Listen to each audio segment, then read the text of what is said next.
या कुन्देन्दुतुषारहारधवला या शुभ्रवस्त्रावृता या वीणावरदण्डमण्डितकरा या श्वेतपद्मासना या ब्रह्माच्युतशङ्करप्रभृतिभिर्देवैः सदा वन्दिता सा मां पातु सरस्वती भगवती निःशेषजाड्यापहा। मित्रों, आप सभी को फिर से मेरा नमस्कार। कल हम लोग काव्य प्रकाश की शुरुआत कर चुके थे। कल हमने भूमिका में बहुत सारी बातें बताई जो पृष्ठभूमि के रूप में आवश्यक थीं। आज हम काव्य प्रकाश के मूल पाठ से पढ़ना शुरू करेंगे। तो काव्य प्रकाश का प्रारंभ ममटाचार्य इस प्रकार करते हैं। ग्रंथारंभे विघ्न विघाताय समुचितेष्ट देवताम ग्रंथकृत परामृशति। जो ग्रंथकार हैं वो ग्रंथ के आरंभ में विघ्न के विघात के लिए समुचित इष्ट देवता को परामृशति, ऐसे तो परामर्श करते हैं, यहाँ अर्थ लेना है स्मरण करते हैं, यानी समुचित इष्ट देवता को स्मरण करने की बात यहाँ कही गई है। और वो किस प्रकार से स्मरण करते हैं तो आप सभी लोग जानते हैं। वह पहली कारिका, देखिए ध्यान रखें कि शास्त्रों में जो श्लोकबद्ध या छंदोबद्ध रचना होती है उसको हम कारिका कहते हैं, और ललित काव्यों में सौंदर्यपर जो काव्य होते हैं उनमें जो छंदोबद्ध रचना होती है उसको हम श्लोक कहते हैं। तो यहाँ पर पहली कारिका भी है और उसको श्लोक भी कह सकते हैं क्योंकि काव्यमय है। तो ध्यान रखें। तो देखते हैं कि वह ग्रंथकृत मंगलाचरण कैसे करते हैं। नियतिकृत नियम रहिताम ह्लादैकमयी मनन्य परतंत्राम नवरस रुचिराम निर्मितिम आददति भारती कबीर जयति। ये है मंगलाचरण। ममटाचार्य ने इस प्रकार से मंगलाचरण किया है। आप जानते हैं मंगलाचरण 3 प्रकार का होता है। आशीर नमस्क्रिया वस्तु निर्देशो वापि तन्मुखम, यानी मंगलाचरण में 3 में से कोई एक हो सकता है। या तो आप अपने स्वजनों को या पाठकों को आशीर्वाद दें, आशीर्वाद आशीही, या इष्ट देवता को नमस्कार करें, या आप जिस विषय को लेकर चले हैं, जिस विषय का प्रतिपादन करने जा रहे हैं उसी का निर्देश कर दीजिए, तो भी मंगलाचरण हो जाता है। वैसे मंगलाचरण के बारे में एक बात कही जाती है, अमंगलम अक्षरम नास्ति नास्ति मूलम अनौषधम अयोग्य पुरुषो नास्ति योजकस्तत्र दुर्लभ। तो कहना यह है कि कोई भी अक्षर ऐसा नहीं जो अमंगल हो, कोई मूल ऐसा, कोई जड़ ऐसा नहीं है जो औषधि न हो, और कोई व्यक्ति ऐसा नहीं है, कोई आदमी ऐसा नहीं है जो अयोग्य हो। वो तो उसका उपयोग करने वाला दुर्लभ होता है। तो इस तरह से किसी भी अक्षर से अगर आप प्रारंभ करते हैं तो वो मंगलकारी ही होता है। पर यहाँ पर ममटाचार्य ने भारती की जय जयकार की है। भारती कबीर जयति, भारती की का जय जयकार किया है। कह रहे हैं भारती कबीर जयति। अब जब इसका अर्थ करेंगे तो मोटा मोटी अर्थ तो ये है, लेकिन थोड़ा मैं चाहूँगा कि आप लोगों को इसका अर्थ करने में अब थोड़ा सा एक बात और बीच में हम कह दें आपसे कि ये इस मंगलाचरण में मम्मट ने भारती यानी सरस्वती की स्तुति की है, सरस्वती की जय जयकार की है। तो जब किसी का हम जय जयकार करते हैं तो उसमें उसको वंदन भी समाविष्ट होता है, यानी भारती को जय जयकार कर रहे हैं, इसका मतलब ये हुआ कि उनको वंदन भी कर रहे हैं, उसको नमस्कार भी कर रहे हैं, ये उसमें अपेक्षित है। तो यहाँ पर ये चीज़ करनी है। अब इसका अर्थ जरा हम करें तो हमारे भारत में ये एक परंपरा थी, आप लोग जानते हैं, खंडान्वय और दंडान्वय की। तो इस कारिका का जरा खंडान्वय के अनुसार अर्थ करें तो मुझे लगता है कि आप लोगों को आनंद भी आएगा और इसका अर्थ ज़्यादा व्यवस्थित होगा। अर्थ तो इसका गूढ़ार्थ है, हम करेंगे आगे चलकर, लेकिन ज़रा इसका खंडान्वय दंडान्वय देखा जाए। आप जानते हैं भारत में संस्कृत के अध्ययन की समस्या प्राचीन कालीन है। ऐसा नहीं कि संस्कृत जब हम पढ़ते हैं तो सबके लिए संस्कृत उतनी ही आसान है। इसलिए इवन व्याकरण पढ़ना भी उस समय भी लोगों को कठिन लगता था। पाणिनि के बारे में भी सोमदेव ने तो कहा है कि एको ही नाम पाणिनि जड़ बुद्धि तरह, यानी वो इतना तंग आ गए थे कि और व्याकरण के अध्ययन को तो वो कहा जाता है व्याधि है, एक तरह से आजन्म व्याधि है, इतना कठिन लगता है। श्लोकों की जो रचना की जाती है कवियों के द्वारा, उन श्लोकों का अर्थ करना भी एक कठिन काम होता है। सभी को ऐसा नहीं कि आपने किसी श्लोक को पढ़ लिया और आपको आ गया। तो इसलिए भारत में खंडान्वय और दंडान्वय को विकसित किया गया। मैं चाहूँगा कि इसका जो मूल अर्थ है वो करने से पहले खंडान्वय में और दंडान्वय में उसकी व्यवस्था कर दें, ताकि आप लोगों को भी एक नई चीज़ जानने को मिले। वैसे खंडान्वय दंडान्वय भारत के लिए कोई नई बात नहीं है, लेकिन आजकल के विद्यार्थी उससे ज़्यादा परिचित नहीं होते हैं। तो यहाँ पर नियतिकृत नियम रहिताम ह्लादैकमयीम अनन्य परतंत्राम नवरस रुचिराम निर्मितिम आदधति भारती कविर्जयति। अब इसमें खंडान्वय से शुरुआत करते हैं और बाद में दंडान्वय होता है। तो खंडान्वय का नियम ये है कि आप प्रश्न करते हैं और उसका उत्तर पाते हैं उसी में से, श्लोक में से। तो प्रश्न आप पहले करते हैं, तो प्रश्न सबसे पहले क्रियापद को लेकर करते हैं। आप जानते हैं कि एक्तिंग वाक्यम, कोई भी वाक्य नहीं है, लेकिन केवल एक क्रियापद अगर आपके पास है तो वह एक वाक्य भी बन जाता है। तो ऐसे में यहाँ पर तो किसी भी श्लोक में सबसे पहले आवश्यक होता है कि आप उस श्लोक के क्रियापद को ढूंढें, और ढूंढने में आपको लगता है कि अंतिम शब्द जो है जयति वही क्रियापद है। अब उसके लिए आपको प्रश्न करना है किम भवति अथवा किम करोति। दो शब्दों का, दो क्रियापदों का प्रयोग प्रश्न के साथ, प्रश्नवाचक सर्वनाम के साथ आप दो क्रियाओं का प्रयोग करते हैं। तो किम करोति ऐसा करें तो आपको उत्तर मिलेगा जयति। अब जयति तो उत्तर हो गया, ठीक है जयति। तब आप दूसरा प्रश्न करेंगे किसके लिए, तो कर्ता के लिए, क्योंकि क्रिया कर्ता के अधीन होती है। ध्यान रखिएगा, क्रिया कभी भी स्वतंत्र नहीं होती है, क्रिया हमेशा कर्ता के अधीन होती है। तो क्रिया को सबसे अधिक अगर किसी चीज़ की जरूरत होती है तो वो है उसके कर्ता की। इसलिए कर्ता के लिए हमें प्रश्न करना होगा। कारिका आपके सामने है, उससे आप प्रश्न को निर्धारित कर सकते हैं और प्रश्न आपका बनेगा का जयति। तो आपको उत्तर मिलेगा भारती जयति, ठीक है। तो आपको एक कर्ता और एक क्रिया दो मिल गए, भारती जयति। अब भारती का किसी के साथ संबंध है तो तुरंत यहीं पर ले लेना पड़ेगा, ताकि आगे चल के उसको संबंध जोड़ने की जरूरत ना पड़े, और संबंध उसके साथ साथ चलता है। तो कस्य भारती जयति प्रश्न होता है, तो उत्तर मिलेगा आपको कवेह भारती जयति। अब आपको मिल गया भाई कवेह भारती, यानी कवि की भारती यानी वाणी जयशील हो रही है, ये अर्थ बनता है। अब जब भारती है तो भारती कुछ कर रही है या कुछ इसके विशेषण भी हैं, उसके कुछ कार्य भी हैं। वो क्या कर रही है, तो करेंगे भाई आदधति। तो आप प्रश्न करेंगे किम कुर्वती कवेह भारती जयति, आप प्रश्न ही करेंगे खंडान्वय में। तो आपको जवाब उत्तर मिलेगा आदधति कवेह भारती जयति, धारण करती हुई कवि की वाणी जयशील हो रही है। तो तुरंत ही प्रश्न उठेगा कि भाई आदधति यानी धारण करती हुई कवि की वाणी जयशील हो रही है, तो किसको धारण कर रही है प्रश्न होगा।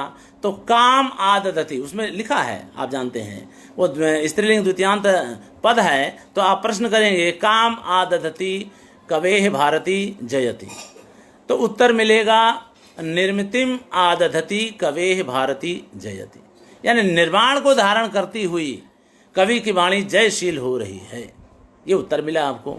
अब आप अर्थ भी करते चलते हैं तो आपके लिए काम आसान होता जाता है। अब जो निर्मितिम आदधति कवेह भारती जयति, इतना तो आपको मिल गया। उसके बाद जो निर्मिति है उसके 4 विशेषण इस कारिका में शुरू से दिए गए हैं, आप देख लेंगे। तो आप देखेंगे कि नियतिकृत नियम रहिताम, ह्लादैकमयीम, अनन्य परतंत्राम और नवरस रुचिराम, ये 4 विशेषण दिए गए हैं। तो इन सब के लिए इन सब को इसके साथ जोड़ना है कि निर्मिति के साथ, क्योंकि निर्मिति के ही ये विशेषण है। निर्मिति का मतलब होता है निर्माण, निर उपसर्ग पूर्वक माँ धातु है, 3 प्रत्यय लग करके निर्मिति। तो निर्माण कहें या निर्मिति कहें एक ही चीज़ है। निर्माण को धारण करने वाली यानी रचना को धारण करने वाली कवि की वाणी जयशील हो रही है। अब कैसी रचना, तो प्रश्न करेंगे कीदृशीम निर्मितिम आदधति कवेह भारती जयति, प्रश्न होगा तो आपको उत्तर मिलेगा। अब देखिए उत्तर मिले तो विशेषणों की तो एक लाइन है, 4 विशेषण है। शुरुआत कहाँ से करेंगे, तो जो अंतिम विशेषण है वहाँ से शुरुआत करेंगे खंडान्वय का। तो जो अंतिम विशेषण है वो है नवरस रुचिराम।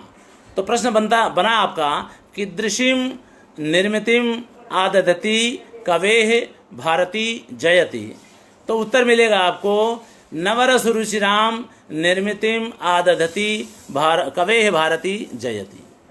यानी 9 रसों, रुचिर यानी रोचक, 9 रसों से युक्त, 9 रसों वाली, रुचिकर 9 रसों वाले निर्मिति को यानी निर्माण को धारण करने वाली कवि की वाणी जयशील हो रही है।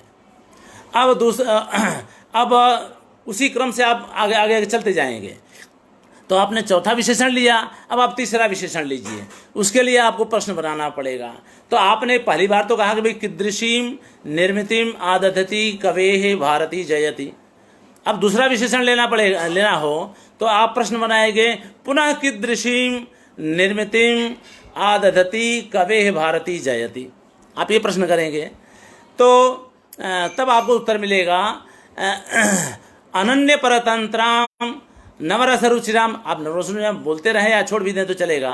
तो अनन्य परतंत्राम निर्मितिम आदधति कवेह भारती जयति, इस तरह का आपका जवाब बनेगा, उत्तर बनेगा। तो होगा कि अनन्य परतंत्र यानी दूसरों से परतंत्र यानी अधीन न हो, ऐसी रचना को धारण करने वाली कवि की वाणी जयशील हो रही है। ये आपका उत्तर हो गया। अब उसके बाद फिर से आप प्रश्न करेंगे, क्योंकि अभी विशेषण तो बाकी हैं। तो आप जो है फिर से प्रश्न बनाएंगे। तो जब प्रश्न बनाएंगे तो जैसे पहले प्रश्न किया था पुनः कीदृशीम, वैसे फिर से कहेंगे पुनः कीदृशीम निर्मितिम आदधति कवेह भारती जयति।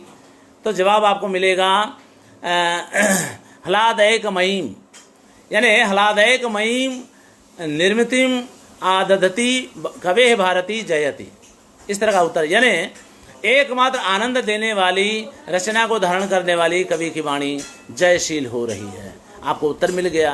अब एक विशेषण बाकी है निर्मिति का, और वह है पहले जो आया है नियतिकृत नियम रहता। तो इसके लिए भी आप प्रश्न वही बनाएंगे पुनः कीदृशीम निर्मितिम आदधति कवेह भारती जयति। तो जवाब होगा नियतिकृत नियम रहताम निर्मितिम आदधति कवेह भारती जयति। इस तरह से आपने सभी शब्दों पर प्रश्न बनाकर उसके उत्तर प्राप्त कर लिए। अब इसमें कोई भी शब्द छूटा नहीं है। अब यहाँ तक तो चला वो था खंडान्वय। अब इस खंडान्वय से प्राप्त जितने भी उत्तर थे सबको एक दंडे में, दंडवत यानी एक सीधी लाइन में आप बिठा कर रख दीजिए, उसी को हम दंडान्वय कहेंगे। अन्वय का मतलब होता है संबंध। तो दंडान्वय में आप कर दी, तो जिस क्रम से आप पीछे से आए थे अब उसी क्रम से वापस जाएंगे। तो आपका जवाब बनेगा नियतिकृत नियम रहिताम ह्लादैकमयीम अनन्य परतंत्राम नवरस रुचिराम निर्मितिम आदधति कवेह भारती जयति। ठीक है, तो अर्थ बनता गया यानी नियति के द्वारा बनाए गए नियमों से रहित रचना को धारण करने वाली कवि की वाणी जयशील हो रही है। तो ये तो हुआ इसका शब्दार्थ। आप जानते हैं, आप लोग काव्य के बारे में हम लोग पढ़ रहे हैं। तो इसमें ममटाचार्य ने मंगलाचरण भी कर दिया, क्योंकि जय जयकार किया तो उसमें वंदन या नमस्कार समाविष्ट है। तो नमस्कार तो कर ही दिया, साथ साथ उन्होंने वस्तु का निर्देश भी कर दिया। ठीक है। तो वस्तु का जब निर्देश किया तो इसमें 3 में से 2 चीजें आ गई, यानी मंगलाचरण के जो 3 रूप हैं, आशी ही नमस्क्रिया वस्तु निर्देशो वापि तन्मुखम, जो कहा गया, तो इसमें नमस्कार किया गया है और वस्तु का निर्देश भी किया गया है। इसलिए इस मंगल को उत्तम मंगल कहा जाएगा, क्योंकि 2 चीजें आ गई। कई बार क्या होता है कि कभी जो है नमस्कार करके आगे बढ़ जाता है, फिर आगे चल के आगे के श्लोकों में, आगे के कथनों में वस्तु का निर्देश करता होता है। लेकिन यहाँ मम्मटाचार्य ने मंगलाचरण करने के साथ साथ अपने विषय का प्रतिपादन भी कर दिया। इसलिए यह दो मंगल के 2 तत्वों को समाविष्ट किए हुए है, इसलिए इसको एक उत्कृष्ट मंगल माना जाना चाहिए। अब बात है, क्षमा करेंगे, हाँ, तो अब ये जो है इसमें आप जो है देखेंगे कि कवि की जो रचना है वो उपर्युक्त 4 विशेषणों वाली है, और ऐसी रचना को धारण करने वाली भारती यानी वाणी, उसको प्रकारांतर से या उपलक्षण से सरस्वती कहें, उसको धारण करने वाली वाणी जयशील हो रही है। तो अब जब रचना है तो 2-3 बातें और कहने के लिए बनती हैं। आप जानते हैं अंग्रेजी साहित्य में भी, यानी यूरोपियन लिटरेचर में भी काव्य के लिए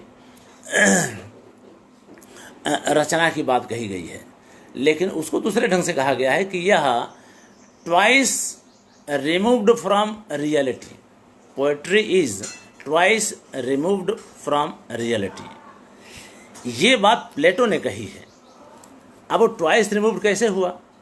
तो वहाँ पर भी ये मान्यता है कि इस जगत की रचना भगवान ने की है, हमारे वहाँ भी ब्रह्मा ने की है, ये माना जाता है।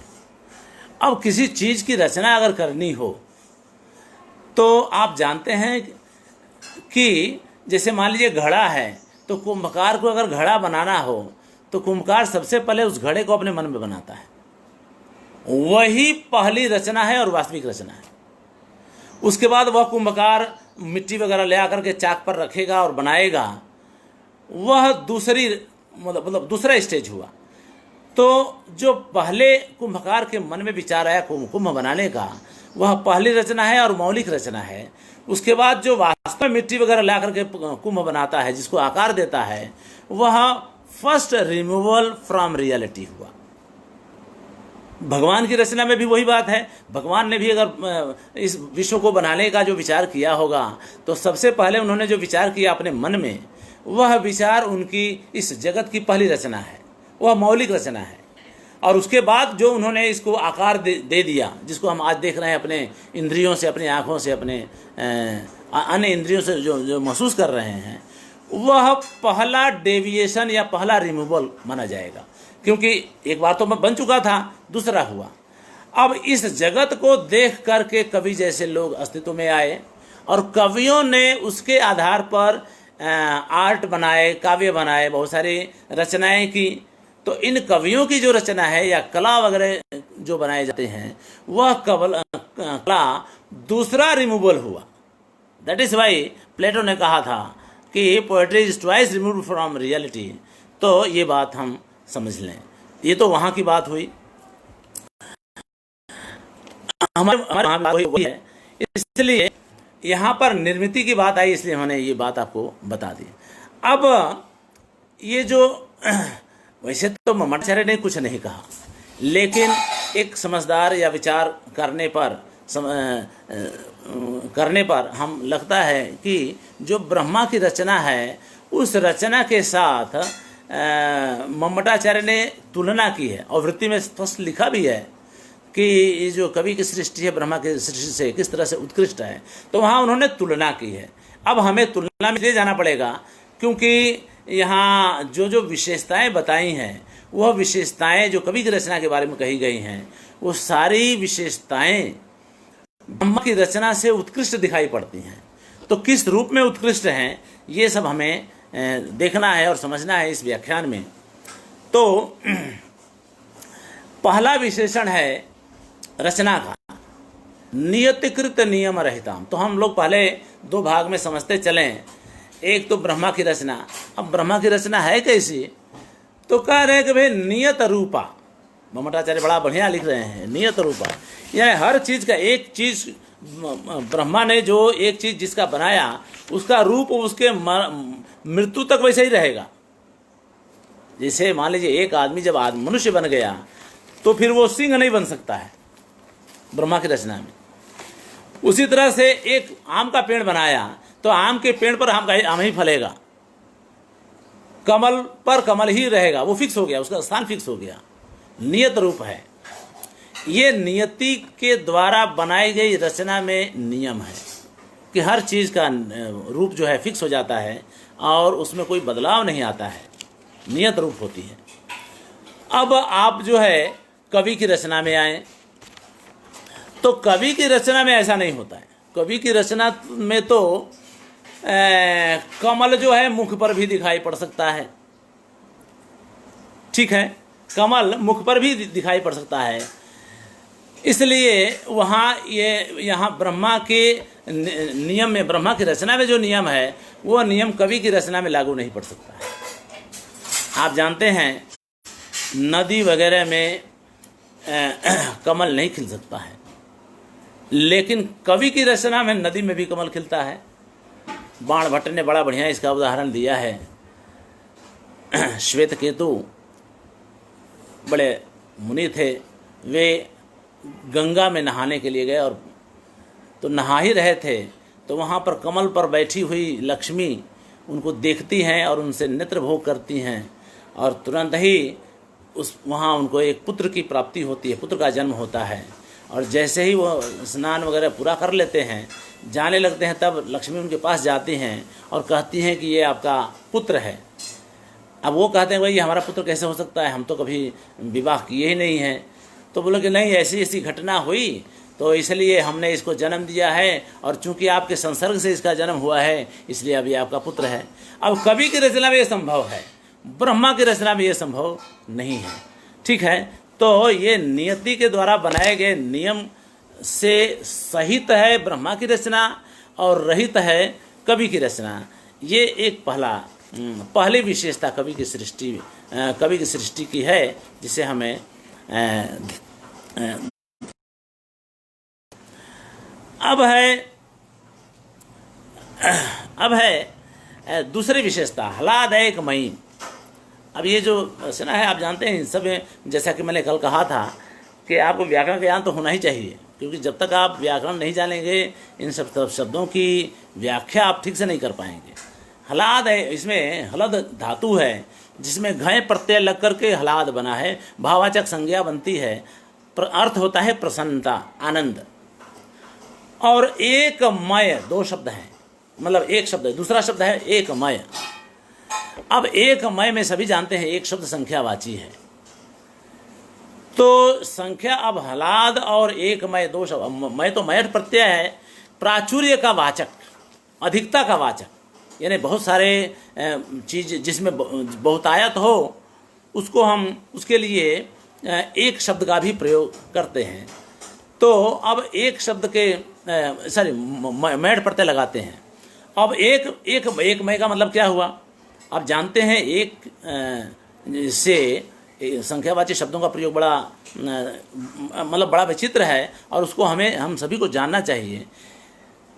एक से 12 तक की जो संख्यावाची शब्द हैं वे सभी शब्द अपनी संख्या का भी द्योतन करते हैं, अपनी संख्या के भी वाचक होते हैं और अपने पदार्थ के भी वाचक होते हैं। यानी जो संख्यावाची शब्द है यहाँ तक के 12 तक के, वो संख्या और संख्येय दोनों के वाचक होते हैं, ये हमें ध्यान में रखना है। दूसरी बात, एक का जहाँ तक प्रश्न है, एक शब्द जो है केवल संख्यावाची नहीं होता है, उसके अन्य भी अर्थ होते हैं। जैसे एक का मतलब होता है प्रधान, एक का अर्थ होता है केवल, एक का अर्थ होता है अल्प, एक का अर्थ होता है बहुतायत, जो बताया हमने आपको। तो इतने 4-5 अर्थ होते हैं एक शब्द के। इसीलिए एक शब्द के रूप एक एकौ एके और एकम एके एकानी या एका एके एकाह सभी तीनों लिंगों में चलते हैं। नहीं तो एक शब्द अगर केवल संख्यावाची होता तो द्विवचन में इसका प्रयोग कैसे हो सकता है और बहुवचन में भी कैसे हो सकता है। इसका एक शब्द का कुछ अर्थ में भी प्रयोग होता है, यानी अनिश्चयवाचक सर्वनाम के रूप में भी इसका प्रयोग होता है।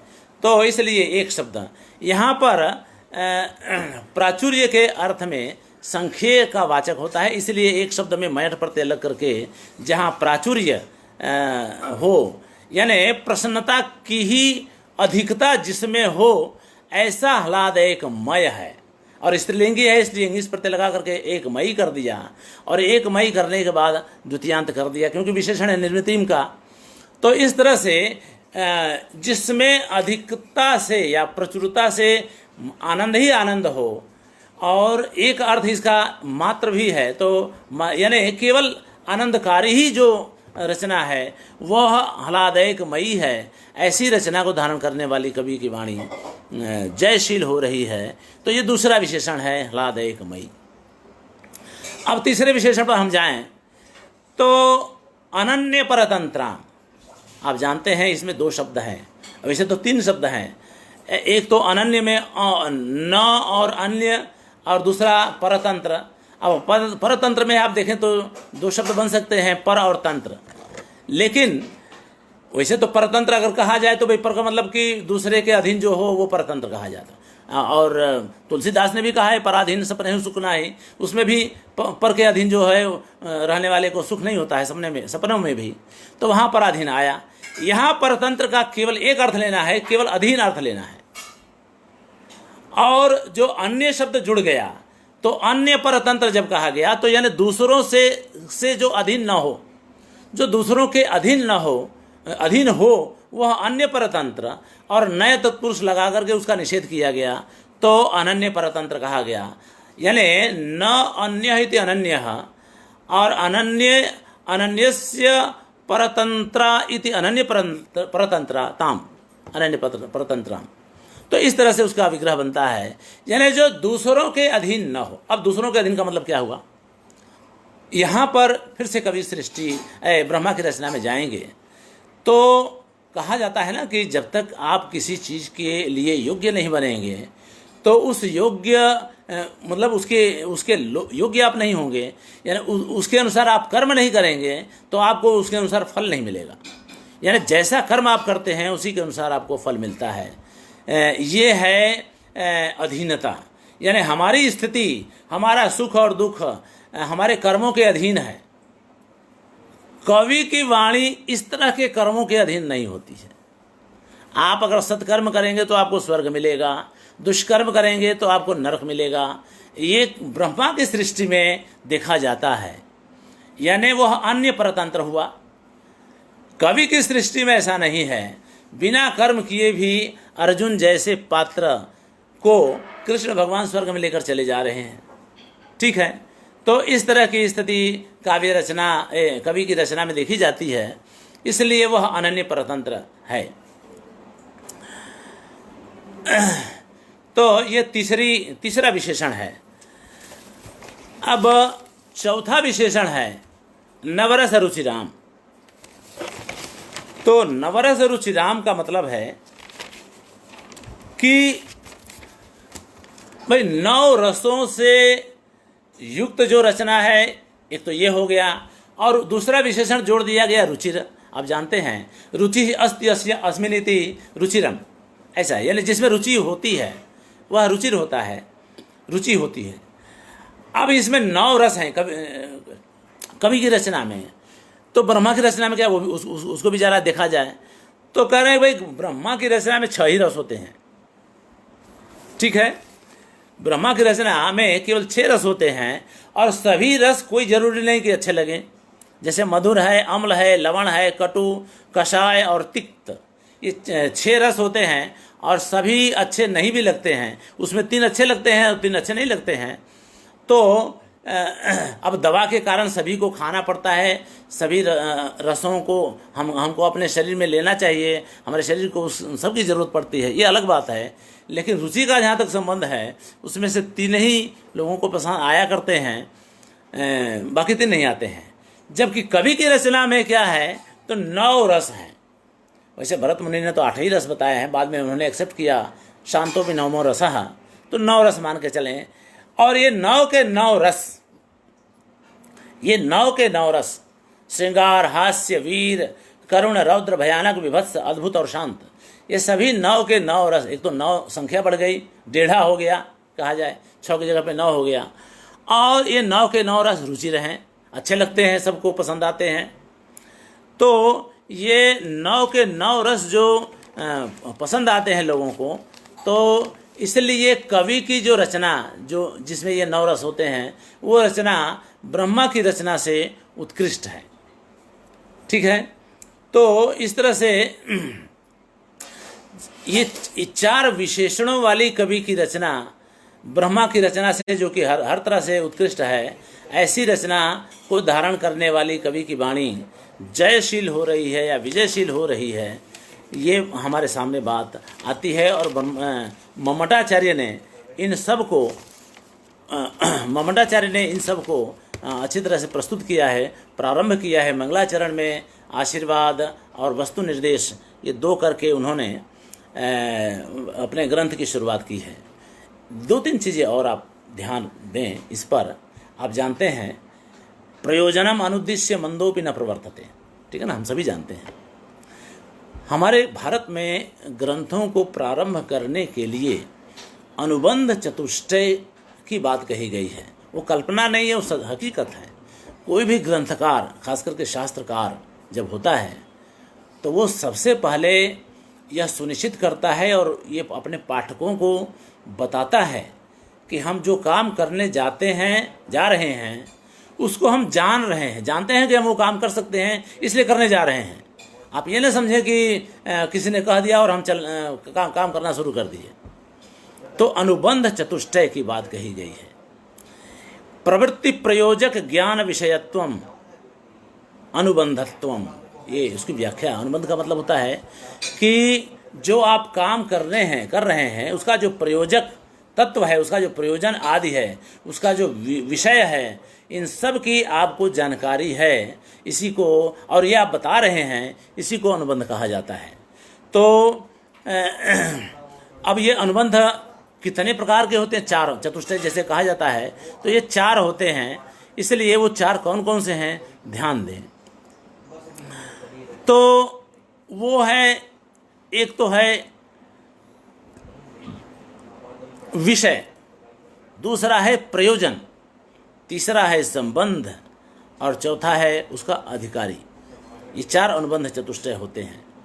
अब इसमें से व्यक्ति जब कोई कार्य करता है तो उसे इष्ट साधनता और कृति साध्यता का ज्ञान होता है। अब इष्ट साधनता का मतलब होता है कि जो आप काम करने जाते हैं उसके लिए जो आपका प्रयोजन है, आप क्यों करने जा रहे हैं, इसका ज्ञान आपको होना जरूरी है, और उसका विषय भी आपको पता हो। कृति साध्यता, उसके विषय का भी आपको ज्ञान होना जरूरी है। जैसे कहा जाए, इदम मद इष्टम साधनम, यह कार्य मेरे इष्ट या मेरे लिए हितकारी, मेरे हित का साधन है, इस बात की जानकारी आपको होना बहुत जरूरी है। ठीक है, यह पता होना आपको जरूरी है। इदम, अब दूसरा आगे, इदम मत कृत साध्यम, मैं इसे अच्छी तरह से कर सकता हूं, अधिकार, ठीक है, मैं इसका अधिकारी हूं, यह काम करने के लिए मैं समर्थ हूं। इसलिए कहते हैं कि इदम मत कृत साध्यम, मैं ये मेरे कार्य में यह साध्य है, यह कार्य मेरे लिए साध्य है, यानी मैं इस कार्य को कर सकता हूं, इस बात को मैं जानता हूं। तो इससे कार्य के अधिकारी होने की पुष्टि हो जाती है। तो इस तरह से जो है 4, अब इसमें यही 2 मुख्य होते हैं। बाकी तो जो दो जो होते हैं, कई बार कवि उसका उल्लेख नहीं भी, या आचार्य या शास्त्रकार उसका उल्लेख नहीं भी करता है, तो अनुमान से उसको मान लिया जाता है। तो विषय और प्रयोजन ये 2 मुख्य होते हैं, और बाकी का अनुमान हम कर सकते हैं। तो इस तरह से ये अनुबंध चतुष्टय भी इसमें लागू पड़ता है। ये इसमें जो प्रयोजन है वो आगे इसका प्रयोजन बताएंगे जब मम्मटाचार्य, तो हमें पता चलेगा। प्रयोजन पर जाने से पहले हम कुछ और बातें आपसे शेयर करना चाहते हैं इसी प्रकरण में। देखिए, वैसे तो हम पहले तो नियति को ब्रह्मा ही क्यों कह दिए, तो नियति यानी यम धातु है, नि उपसर्ग पूर्वक, उसमें भाववाचक 3 प्रत्यय लग करके नियति बना। अब नियति का मतलब होता है जो एकदम फिक्स हो, जो सस्टेनेबल हो। नियम धातु का मतलब होता है पकड़ना और टिके रखना, जो टिकाऊ हो या जो हमेशा शाश्वत बना रहे। तो यह कार्य जो है ब्रह्मा में लागू होता है, इसलिए हम लोग नियति को ब्रह्मा कह देते हैं। ये हमें जानते रहना चाहिए। आगे हम चलें तो उसके पहले हाँ, ये जो रचना हो गई, अब रचना हो गई तो इसमें 2-3 और बातें हैं। वैसे तो काव्य की जो व्याख्या करेंगे तब करेंगे ही, लेकिन वर्ड्सवर्थ ने इस पोएट्री के लिए कहा है, यहाँ इसलिए लागू पड़ता है कि हम आगे बढ़ें तो इसका स्वरूप क्या है वो भी जानते रहें। आप जानते हैं पोएट्री एक तो हो गई रचना, लेकिन वर्ड्सवर्थ ने इसको spontaneous overflow of thought in tranquillity कहा कि poetry is the spontaneous overflow of thought in tranquillity. यानी उन्होंने सिचुएशन फिर बताई कि आप जैसे कहीं जा रहे हैं, घूम फिर रहे हैं, रास्ते में चलते हुए कोई घटना ऐसी घट गई जिसने आपके मन को झकझोर दिया। अब जब झकझोर दिया तो उस समय उस घटना से आप को देख करके तो चले आए अपने घर, लेकिन घर पर जब शांति से आप बैठे हुए हैं तो तब वो घटना आपको याद आती है। उस समय आप शांत हैं, ट्रैंक्विलिटी, उस समय आप शांत हैं और तब वो घटना आपको याद आती है और वह घटना आपको काव्य करने के लिए प्रेरित करती है और आप एक काव्य लिख देते हैं। इसमें होता है कि स्पॉन्टेनियस अचानक आपके मन में ओवरफ्लो हो जाता है। तो जो ओवरफ्लो, जो शब्द निकल जाते हैं आपके मन से, वही काव्य है, उसी को पोएट्री कहते हैं। इसकी स्थिति हमारे देश में भी एक बार बनी जब वाल्मीकि ऋषि सुबह सुबह नदी से स्नान करके आ रहे थे और क्रौंच पक्षियों के जोड़ों में से, जो कि काम मोहित थे, उनमें से बहेलिये ने एक को मार डाला और ये घटना उनके सामने हुई। उनसे देखा नहीं गया, उनका हृदय द्रवित हो गया और उन्होंने उस बहेलिये को शाप दे दिया। तो शाप दे दिया, अब किस तरह से शाप दे रहे हैं, तो मां निषाद प्रतिष्ठाम तुमगम शाश्वती ही समाह यत क्रौंच मिथुनात् एकम अवधि ही काम मोहितम। हे निषाद, बहेलिया, तुम आगामी शाश्वत वर्षों में प्रतिष्ठा को प्राप्त मत होना, ये मेरा शाप है। यत यानी क्योंकि तुमने काम से मोहित क्रौंच पक्षियों के जोड़ों में से एक को मार डाला है। ठीक है, अब देखिए वर्ड्सवर्थ की जो व्याख्या है उस व्याख्या से यहाँ थोड़ी भिन्नता है। यहाँ पर तो द्रवित हो गए उस घटना को देख करके वाल्मीकि जी, और तुरंत ही उनको जो है उनका शोक हुआ, घटना को देखे तो शोक हुआ। तो कहा जाता है कि उनका शोक ही श्लोक हो गया, शोका श्लोकत्वम उपगता, इस तरह से। तो इस तरह से वो जो है, तो यहाँ थोड़ी सी भिन्नता है, लेकिन हमें इस बात को ध्यान में ये रचना है ना, तो जब रचना आप शांति से बैठ करके काव्य रचना करते हैं तो इसके साथ ये बात जुड़ी हुई थी, तो मुझे लगा कि मैं आपको बता दूं। तो इस तरह से काव्य की रचना में ये सब अनुबंध, चतुष्टय इत्यादि हैं। कवि की रचना उत्कृष्ट है। ये सब कुछ करने के बाद अनुबंध चतुष्टय में जो प्रयोजन आता है, वह प्रयोजन पर अब हम चलेंगे, जो काव्य प्रकाशकार मम्मट आगे हमें बताएंगे। और वो है काव्य का भी प्रयोजन है, और वो मम्मटाचार्य अपना भी प्रयोजन उसी में बता ही देते हैं। आप जानते हैं, काव्यम यशसे अर्थकृते व्यवहार विदे शिवेतर क्षते सद्य पर निर्वृत्तये कांता सम्मित तयोपदेश युजे। ठीक है, तो ये प्रयोजन उन्होंने बताए हैं। वैसे तो जैसा कि कल हमने बताया था 2000 वर्षों में फैला हुआ अलंकार शास्त्रीय ग्रंथों का और अलंकार शास्त्रीय आचार्यों का इतिहास रहा है। 2000 वर्षों में फैला है। तो सभी ने बहुत से आचार्यों ने काव्य के प्रयोजन बताए हैं। लेकिन ममटाचार्य का काव्य का प्रयोजन बहुत व्यापक है, इसलिए और हम चूंकि काव्य का प्रकाश ही पढ़ रहे हैं तो उनके ही प्रयोजनों पर चर्चा कर लेंगे तो मुझे लगता है वो पूरा हो जाएगा, दूसरे आचार्यों को देखने की बहुत आवश्यकता नहीं होगी।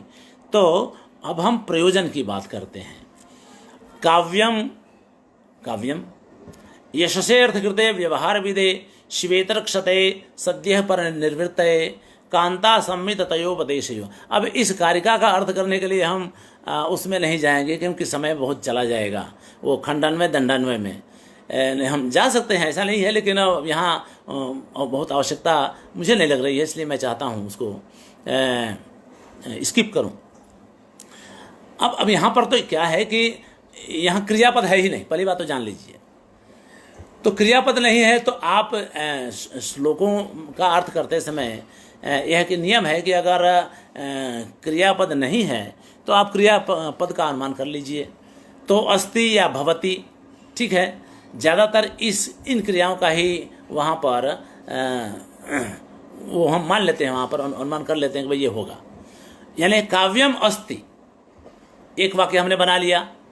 अब काव्यम तो वो कर दिया, बाकी के जितने भी शब्द उन्होंने लिखे हैं, यशसे, फिर बाद में अर्थकृते, व्यवहार विदे, शिवेतरक्षते, सद्यः पर निर्वृत्तये, कांता संमित तयोपदेश युजे, ये सभी चतुर्थ्यंत हैं, चतुर्थी विभक्ति में है और क्रियापद है नहीं। हमने अस्ति जोड़ दिया या भवति जोड़ दिया, तो काव्यम भवति या काव्यम अस्ति, ये अर्थ हम ये वाक्य बना करके चलेंगे, बाकी के शब्दों को हम उसमें जोड़ देंगे।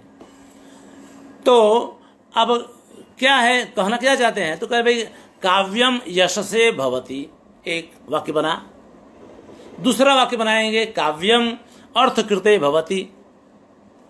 तीसरा वाक्य बनाएंगे काव्यम व्यवहार विदे भवति। चौथा वाक्य बनाएंगे काव्यम शिवेतर क्षतये भवति। पांचवा वाक्य बनाएंगे काव्यम सद्यः पर निर्वृत्तये भवति। और छठा वाक्य बनाएंगे काव्यम कांता संमित तयोपदेश युजे भवति। ये उन्होंने एक कारिका बनाई, हमने जब उसकी व्याख्या की तो सीधा सीधा 6 वाक्य बन गए, क्योंकि 6 प्रयोजन उन्होंने बताए हैं। तो जितने प्रयोजन उतने वाक्य, क्योंकि वो तो है, तो सभी को एक साथ जोड़ करके बना ही दिया है ममटाचार्य ने।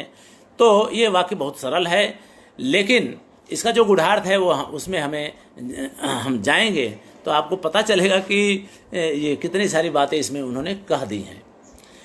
देखिए, इन 6 प्रयोजनों में हमें वर्गीकरण करना पड़ेगा। आप जानते हैं कोई भी काव्य होता है तो इसमें एक तो कवि और दूसरा पाठक या सहृदय, 2 हैं। तो ये प्रयोजन क्या किसके लिए है, किसके लिए नहीं है, इस रूप में हम कवि और सहृदय 2 के लिए हम इसका विभाजन कर देते हैं। तो अगर हम अर्थ करें तो हमें लगेगा कि कुछ प्रयोजन कवि के पक्ष में जाते हैं और कुछ प्रयोजन सहृदय या पाठक के पक्ष में जाते हैं। आप देखें, काव्य होता है किसके लिए, तो भाई यश के लिए। अब काव्य पाठ करने से काव्य पाठ करने वाले को कोई यश नहीं मिलता है, ये बात कवि के साथ जुड़ेगी, ठीक है। तो यानी ये कवि के पक्ष में गया, यानी यश जो है यश के लिए हो, काव्य रचना यश के लिए होती है, यह कवि को लागू, यानी ये लाभ कवि को मिला, यानी कवि यशस्वी बनता है, यानी कवि का यश फैलता है, यानी यह जो प्रयोजन हुआ वो कवि का साधक हो, कवि के यश का साधक है वो। दूसरा वाक्य बनता है काव्यम अर्थकृते भवति, ठीक है। काव्य पैसे के लिए, अब देखिए काव्य पाठ करने से पाठक को कोई पैसा नहीं मिलने वाला है, यह भी कवि के साथ ही जुड़ेगा, ठीक है। क्योंकि काव्य रचना, आजकल तो हमारे चीनू भाई मोदी थे, हमारे साथ में पढ़ते थे, मतलब थे, बड़ा आनंद आता था उनके साथ में। तो वो बताया करते थे, हम यहाँ उसकी कितना पैसा उनको मिलता था यहाँ चर्चा हम नहीं करेंगे, लेकिन आजकल कवियों को अच्छा पैसा मिलने लगा है और उस समय भी मिलता था। तो इस समय तो ठीक है कि भाई आपने काव्य पाठ किया तो आपको पैसा मिल गया, ऑर्गेनाइजर्स बहुत सारे होते हैं, सरकार की भी संस्थाएं होती हैं। उस समय काव्य रचना करके आप किसी को दे दीजिए, यानी वह काव्य रचना जिसको देंगे वो उस काव्य रचना को अपने नाम से छपवाएगा या लिखवाएगा, वो आपको पैसा दे देगा, ठीक है। ये स्थिति उस समय की थी। अर्थकृत्य का यहाँ मतलब उस तरह का है। उस समय उस तरह की गोष्ठियाँ नहीं होती थी, या होती भी होंगी तो शायद इस तरह की स्थिति नहीं थी कि आप जानते हैं ऐसा नहीं है कि पुराने ज़माने में सभी अच्छे ही कवि होते थे, जो कवि होते थे सभी अच्छे ही होते थे, ऐसा नहीं था। बाणभट्ट ने हर्षचरितम में लिखा है, हर्षचरितम में या कादम्बरी में स्पष्ट लिखा है कि जिस तरह से गली खूंचों में कुत्ते रहते हैं, दुनिया भर के ऐसे भटकते रहते हैं, आवारा कुत्ते होते हैं, उसी तरह से कवि भी घूमते रहते हैं। ये उन्होंने उस समय मतलब 7वीं शताब्दी में ये बात कही थी बाणभट्ट ने। तो कहना यह है कि कवि तब भी सभी अच्छे नहीं होते थे। तो अर्थकृत्य वाली बात हम करें तो पैसा पर, यानी काव्य रचना करके पैसा लेकर के वह काव्य रचना किसी को बेची जाती थी और वह आदमी अपने नाम से उस काव्य रचना को चला देता था आगे। यह बात तब थी, इसीलिए मंबट ने अर्थकृत्य नाम का यह ग्रंथ रखा है। इसमें उन्होंने मंबट ने ठीक लिखा है, श्रीहर्षादेह धावकादि नाम इव धनम। श्रीहर्ष नाम के 2 कवि हुए हैं, तो वो नैषद वाले नहीं, दूसरे हैं। तो धावक कवि से उन्होंने मतलब धावक कवि से पैसे लेकर के श्रीहर्ष ने अपने नाम पर वो काव्य छपवा दिया था, ये बात होती है। तो इसलिए जो है धन की वहाँ स्थिति बनती है। इसलिए काव्य जो है अर्थकृत्य यानी अर्थकारी भी है, अर्थोपार्जनी भी है, ये हम यहाँ उन्होंने उल्लेख किया है। तो अर्थकृत्य यानी ये कवि के पक्ष में जाता है। अब तीसरा प्रयोजन आता है व्यवहार विधेय। एक चीज और देखें यहाँ, यशस्से तो किया, यशस् शब्द है तो चतुर्थ्यंत है तो एकारांत हो गया, अंगे प्रत्यय लग करके। अर्थकृत्य ध्यान रखें, अर्थकृत्य का मतलब होता है अर्थम करोति इति अर्थकृत, ठीक है। इसमें क्री धातु में क्विप प्रत्यय लगा है, और क्विप प्रत्यय लगा है तो आप जानते हैं क्विप प्रत्यय जो है सर्वपहारी लोप होता है। क्विप में क व ई प है तो प का लोप हुआ हलंत्यम से, क का लशक व तद्धिते से लोप हो गया, और ई उपदेशा जनाधिक से ई का लोप हो गया, और व का लोप हुआ वे रप्रत्यस्य। यानी ये क्विप में 4 अक्षर हैं, क व ई और प, ये चारों का लोप हो गया, इसलिए इसको सर्वपहारी लोप कहते हैं। तो क्री धातु में जो लगने वाला क्विप है उसका सभी लोप होने के बाद क्री के बाद तो कुछ बचा ही नहीं, तो क्री का क्री रखिए, जैसे छिद का छिद रखते हैं। लेकिन एक पढ़े ने एक सूत्र बनाया, ह्रस्वस्य पिति किति तुक। तो भाई ऐसा प्रत्यय आप लगाएं जो एक तो ह्रस्व स्वरांत शब्द में लगा हो और वह प्रत्यय जो है कित हो या पित हो, तो ह्रस्व स्वर के बाद उसमें तुक का आगम हो जाता है। तो इसीलिए क्री धातु में तुक का वहां आगम हुआ है, कृत बना। तो क्विप आप जानते हैं प्रत्यय लोपे प्रत्यय लक्षणम, यानी प्रत्यय का लोप करने पर भी प्रत्यय का लक्षण रहता है। आप ये प्रत्यय लगाने के बाद आप समझिए कि वो प्रत्यय लगा हुआ है, मान के चलिए। तो कृत, अब अर्थ क्या लेना है, तो क्विप प्रत्यय जो है करने वाला, इस अर्थ में क्विप प्रत्यय लगाया जाता है, ठीक है। तो जो कृत शब्द हमने बनाया कृ धातु में क्विप प्रत्यय लगा करके, वह कृत प्रत्यय का मतलब अर्थ होता है करने वाला, यानी अर्थ को करने वाला, दैट इज अर्थ को बनाने वाला, यानी धन को पैदा करने वाला, धन को अर्जित करने वाला। इस अर्थ में अर्थकृत शब्द उन्होंने लिया और उसमें चतुर्थी विभक्ति लगा करके अर्थकृत्य बनाया, ठीक है। अर्थकृत्य यानी अर्थ करने के लिए, अर्थ के लिए। व्यवहार विधेय में भी वही बात है। देखिए विद धातु के 4 अर्थ होते हैं। विद धातु विद्यते, विन्दते वगैरह वगैरह, जानने अर्थ में। यहाँ विद ज्ञाने अर्थ में लेना है आपको, और इसमें भी क्विप प्रत्यय लगा है, इसमें भी क्विप प्रत्यय जैसे उसमें लगा, क्विप प्रत्यय लगाकर सर्वपहारी लोप किया, और यहाँ विद तो द तो पहले से ही है, इसलिए और कुछ करने की जरूरत ही नहीं है। यहाँ वो जो क्विप प्रत्यय तुक का आगम तो वहाँ पर होता है जहाँ ह्रस्व स्वर अंत में आता हो और उसके बाद कोई कुछ भी नहीं हो। यहाँ पर विद में द है, इसलिए क्विप का सर्वपहारी लोप करने के बाद विद का विद ही रहा। तो पहले जो मूल धातु में विद आता है उसका अर्थ होता है जानना, और क्विप प्रत्यय लगाने के बाद जो विद शब्द बना उसका अर्थ होता है जानने वाला या ज्ञान कराने वाला या जनाने वाला, जो भी है। किसको जनाने वाला, तो व्यवहार को जनाने वाला। अब ये व्यवहार जो है, व्यवहार, अब कवि जो है खुद ही आप जानते हैं, आगे आएगा कि कवि बनने के लिए क्या क्या जरूरी होता है, उसमें व्यवहार का ज्ञान, लोक व्यवहार का ज्ञान तो कवि को पहले से होना ही चाहिए, तभी वो कवि बन सकता है, अन्यथा नहीं बन सकता है। तो कवि तो व्यवहार ज्ञानी है ही, जो पाठक होता है उसको व्यवहार का ज्ञान होता है, इसीलिए व्यवहार का ज्ञान पाठक के पक्ष में जाता है। तो यह जो तीसरा प्रयोजन है व्यवहारविद, यह पाठक के पक्ष में जाता है। आप काव्य का पठन करते हैं, काव्य को पढ़ते हैं, उसका आस्वादन लेते हैं, नाटक पढ़ते हैं, नाटक देखते हैं, तो आपको व्यवहार का ज्ञान इस रूप में होता है कि उसमें एक राजा होगा और बाकी लोग दरबारी होंगे। तो दरबार में आप जाते हैं तो कैसे राजा को संबोधन करें, अपने से बड़े लोगों से कैसे बोलें, अपने आपसे छोटा जो है वो उसके साथ आप कैसा व्यवहार करें, इन सब चीज़ों का ज्ञान आपको होता है। इसी को व्यवहार ज्ञान कहते हैं। यह काव्य पाठ से हमें पता चलता है, इसका ज्ञान हमें काव्य पाठ से होता है, काव्य से होता है। इसलिए व्यवहार विदे पाठक के पक्ष में जाता है और यह तीसरा प्रयोजन है। चौथा प्रयोजन आता है शिवेतर क्षतये। देखिए इसमें 1 2 3 शब्द बने हैं, शिव, फिर इतर और क्षति। ठीक है, शिव, इतर और क्षति। तो शिव का मतलब दुनिया जानती है, सभी जानते हैं, आप सभी लोग जानते हैं कि शिव का मतलब होता है कल्याण, मंगल। और इतर का मतलब होता है उससे भिन्न, यानी जो मंगल से भिन्न है वो शिवेतर है। तो मंगल से भिन्न है तो मंगल से भिन्न क्या हो सकता है? अमंगल। अब अमंगल की क्षति, ठीक है, तो जो अमंगल की क्षति है, यानी क्षति का मतलब होता है नाश।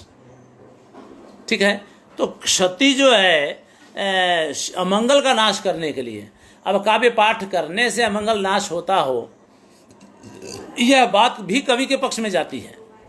काव्य पाठ करके काव्य का आस्वादन आप कर सकते हैं, मजा ले सकते हैं, लेकिन आपके अमंगल का नाश हो, ये पाठक के लिए नहीं है, वो कवि के लिए है। अब वो मयूर कवि और बाण भट्ट की बात इसमें आती है, उसका उदाहरण दिया जाता है। मुझे लगता है वो कहानी हम न भी कहें तो चलेगा।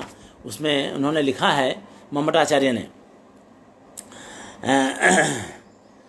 ये तो है ना, पहले व्यवहार के लिए मम्मटाचार्य ने लिखा है, राजादिगत उचिताचार परिज्ञानम, राजा आदि के प्रति जो उचित आचार है उसका परिज्ञान होता है।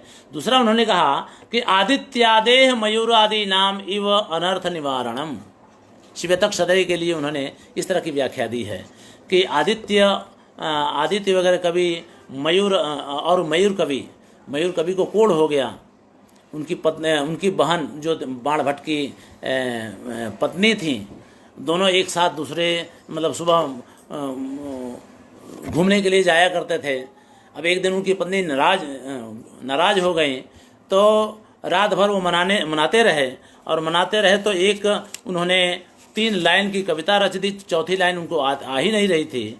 तो वो श्लोक जो है उन्होंने बनाया, गत प्राया रात्रि ही कृत तनु शशि श्रीयते इव प्रदीपोयम निद्रावशम उपगतो घूर्णित इव प्रणामांतो मानस त्यजसी न तथापि क्रुद्धम हो। ठीक है, तो इस पर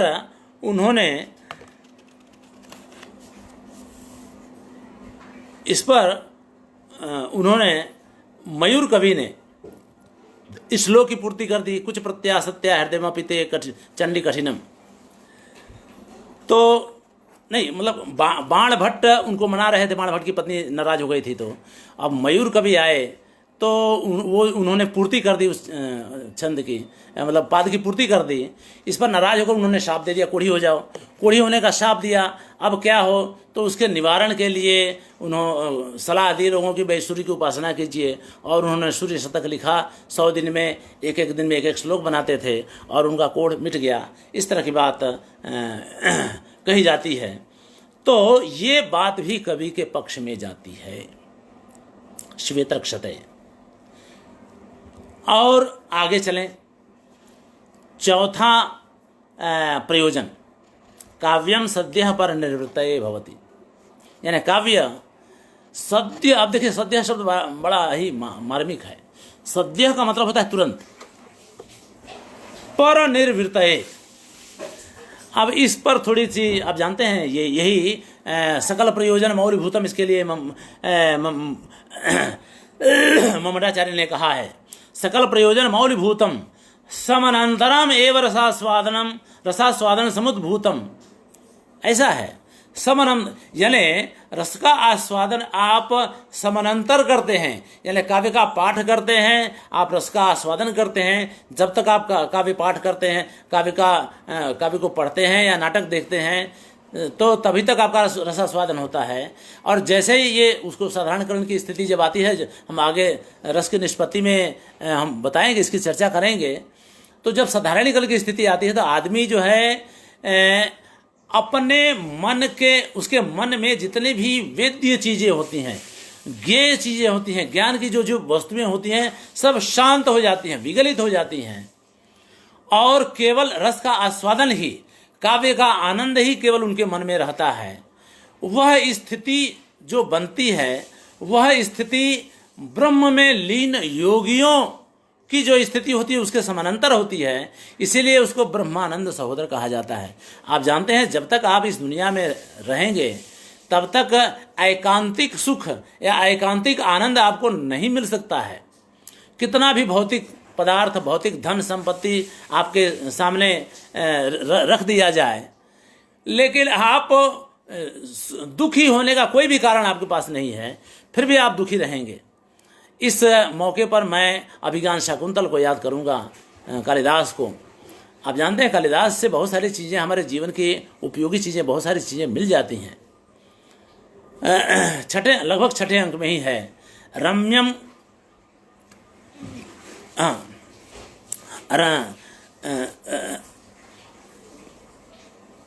रम्यम वीक्ष्य मधुरांश निशम्य शब्दान। मैं श्लोक भूल रहा हूं, मैं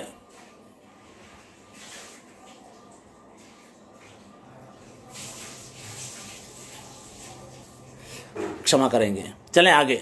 वो उसमें वो बात आती है कि दुष्यंत जो है ऐसी स्थिति में है कि सुंदर रम्य वस्तुओं को देख करके और मधुर शब्दों को सुनकर भी अगर कोई व्यक्ति रम्यम वीक्ष्य मधुरांश निशम्य शब्दान प्रयुत सुखी भवति यत् सुखितो विजंतु तच्चेतसा स्मरति नूनम अबोधपूर्वम भावस्थिराणि जननांतर सौहृदानि। क्षमा करेंगे, थोड़ा सा विक्षेप हो गया।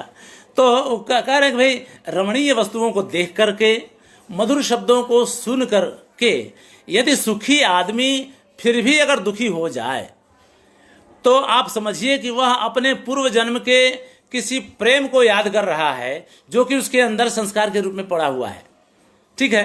तो दूसरी जो लाइन है तच्चेतसा स्मरति नूनम अबोधपूर्वम भावस्थिराणि जननांतर सौहृदानि, ये दूसरी लाइन तो वो अपने आप को समायोजित करने के लिए कह रहे हैं। सच्चाई तो ये है कि सुखी आदमी रमणीय वस्तुओं को देख करके एकांतिक सुखी रहे, यानी हमेशा सुखी ही रहे, कोई जरूरी नहीं, और मधुर शब्दों को भी सुन करके हमेशा सुखी रहे, हमेशा आनंदित रहे, ये भी कोई जरूरी नहीं होता है। क्योंकि हमारे मन में इतनी सारी चीज़ें भरी रहती हैं कि उनमें से कोई एक विचार ऐसा आएगा जो याद आ जाएगा, और याद आकर के वो हमको दुखी कर देता है, हमको विक्षिप्त कर देता है, और हम अपने आनंद की अवस्था में नहीं रह पाते हैं। तो यह जो है, जब तक हम इस संसार में हैं, एकांतिक सुखी एब्सोल्यूट प्लेजर हमें नहीं मिल सकता है, लेकिन काव्य पाठ करने से सद्यः पर निवृत्ति हो जाती है। यानी हमारे मन के जितने भी ज्ञेय वस्तुएं होती हैं वो शांत हो जाती हैं, और वह जो अवस्था बनती है, वह जो हमारी अवस्था बनती है, वह परम आनंद की अवस्था होती है। उसी बात को ममटाचार्य यहाँ काव्य के पाठ के प्रयोजन के रूप में देते हैं। इसलिए इस प्रयोजन को उन्होंने सकल प्रयोजन मौलिभूतम कहा है। लेकिन ये बात जो है पाठक के साथ जाती है, कवि के साथ नहीं जाती है। कवि ने तो रचना कर दी, कालिदास रचना करके चले गए, आज हम उसको पढ़ करके आनंदित होते हैं और ब्रह्मानंद सहोदर जैसा आनंद लेते हैं। तो हम जो है ये पाठकों के पक्ष में जाता है। तो पर निवृत्ति वाली बात आ गई। और छठा प्रयोजन कांता सम्मित तयोपदेश युजे, ये बड़ा ही मार्मिक है। आप जानते हैं कांता, यहाँ जब सम्मित कहें तो सम्मित का मतलब होता है समान। सम्मित का मतलब समान, किसके समान? तो कांता पत्नी, कांता पत्नी को कहते हैं। और संमिततया, यह है कांता संमितता शब्द है, उसका तृतीया का रूप बना उन्होंने कांता संमिततया। और उपदेश युजे, अब देखिए उपदेश युजे, उपदेशम युनक्ति इति उपदेश युज, इसमें भी युज धातु में क्विप प्रत्यय लगा, ध्यान रखेंगे। तो इसमें युज धातु में क्विप प्रत्यय लग करके युज का युज ही रहा और उसका चतुर्थ्यंत रूप बना युजे, योग कराने वाला। ठीक है, युजे का मतलब है योग कराने वाला। किसका योग कराने वाला? तो करें उपदेश का। ठीक है, और किस तरह से? तो कह रहे कांता संमिततया, यानी कांता के समान, यानी कांता की तरह उपदेश का योग कराने वाला। अब कांता का उपदेश का क्या मतलब हुआ?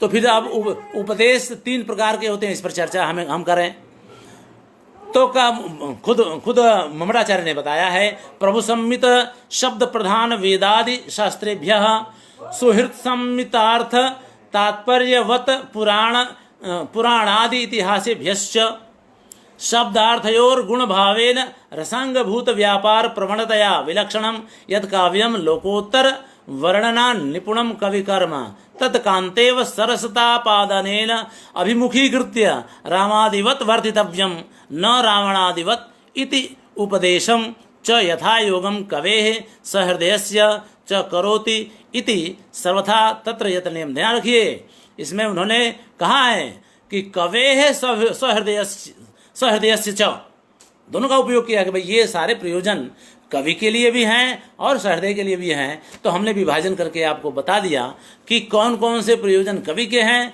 और कौन कौन से प्रयोजन सहृदय के हैं। तो इस तरह से अब देखें, फिर आगे चलते हैं कांता संमित। तो उन्होंने कहा प्रभु संमित। अब प्रभु संमित का मतलब होता है शासन या राजा।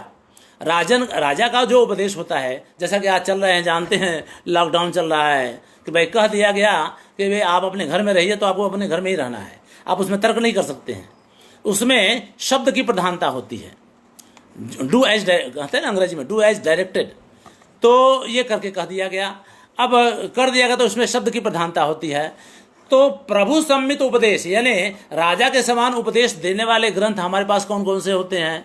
तो कहना है कि जितने भी वेद हैं, आगम हैं, शास्त्र हैं, ये सब में शब्द की प्रधानता होती है और उसमें जैसा कहा जाता है वैसा ही करना पड़ता है, इसलिए वहाँ पर शब्द की प्रधानता होती है। तो ऐसे उपदेश जो शास्त्रों में निहित हैं, वे उपदेश राजा के समान उपदेश कहे जाते हैं, इसलिए वे प्रभु सम्मित उपदेश हैं। दूसरा उपदेश हमारे मित्र भी देते हैं, हम अपने मित्रों के साथ होते हैं तो मित्र भी कह तो देता है कि भाई देखो, भले तुम हमारी बात मानो या नहीं मानो, लेकिन ये काम तुम गलत कर रहे हो। तो हमारा मित्र भी हमको उपदेश देता है, लेकिन अपने मित्र की बात मानने के लिए और नहीं मानने के लिए हम स्वतंत्र होते हैं। कोई जरूरी नहीं कि हम माने, तो कई बार हम मानते हैं, कई बार नहीं भी मानते हैं। उसमें अर्थ की प्रधानता होती है। ऐसे अर्थ की प्रधानता वाला उपदेश हमारे शास्त्र में, हमारे साहित्य में कौन कौन से होते हैं? तो कह रहे हैं कि भाई जो इतिहास के ग्रंथ हैं, जो पुराण के ग्रंथ हैं, ये ग्रंथ हमको मित्र जैसे उपदेश देते हैं। इसमें अर्थ की प्रधानता होती है। अब आप मान लीजिए रामायण है, आप पढ़ लीजिए रामायण, महाभारत पढ़ लीजिए, तो कहते हैं ना यन्न भारते तन्न भारते, आपको महाभारत ही इतना कुछ सिखा देगा कि आपका जीवन सुधर जाए, लेकिन आप उसको माने तो उसमें क्या होता है कि भाई रामायण में सब कुछ लिखा तो है, तो उसमें अर्थ की प्रधानता इस रूप में होती है कि उसने एक पात्र को कुछ काम करते हुए देखा, उसके परिणाम को भी आपको बता दिया। उसने गलत किया तो गलत अंजाम हुआ, गलत परिणाम हुआ, अच्छा काम किया तो अच्छा परिणाम मिला। तो अब ये दोनों चीज़ें इतिहास के ग्रंथों ने हमको बता दिया, उसमें से हमें सीखना होता है। हम चाहे सीखें चाहे ना सीखें, उसमें अर्थ की प्रधानता होती है, तो सीखना उसमें से भी होता है। तीसरा उपदेश, आप जानते हैं ना, दुर्योधन से कृष्ण ने ही पूछ दिया था कि भाई तुमको द्रोणाचार्य ने पढ़ाया, सारे धर्म का उपदेश तुमको भी दिया, पांडवों को भी दिया, लेकिन तुम अधर्म का आचरण करते हो, क्यों ऐसा? तो उसने कहा कि जानामि धर्मम न च मे प्रवृत्ति ही, जानामि अधर्मम न च मे निवृत्ति ही। या धर्म को मैं जानता हूँ लेकिन मैं उसको कर नहीं पाता हूँ, और मैं अधर्म को भी जानता हूँ लेकिन उस अधर्म से मैं छूट नहीं पाता हूँ। तो ये सारी बातें उसके बारे में कही जाती हैं। कहना यह है कि उससे सीखना और नहीं सीखना हमारी मर्जी पर होता है, उसमें अर्थ की प्रधानता होती है। कांता समृद्धि, कांता भी तो हमें उपदेश देती है। अब घर पे आप आते हैं, काम काज से थके मादे आते हैं, तो वो ऐसा नहीं कि वो आपको सिखाना ही शुरू कर देती है। आपको पहले वो रस देगी, पानी देगी, आनंद से विभोर कर देगी, बाद में कहेगी कि भाई राम की तरह आचरण करो, रावण जैसा नहीं तो मारे जाओगे, वगैरह वगैरह। तो इस तरह से अब इस तरह से थोड़ा सा है, अगर मैं पूरा कर दूं तो आज ये पूरा हो जाएगा। तो वो जो है सबसे पहले उपदेश देने से पहले कांता जो है रस से आनंद विभोर कर देती है, बाद में कहती है कि रावण की तरह आचरण नहीं करना चाहिए, राम की तरह आचरण करना चाहिए।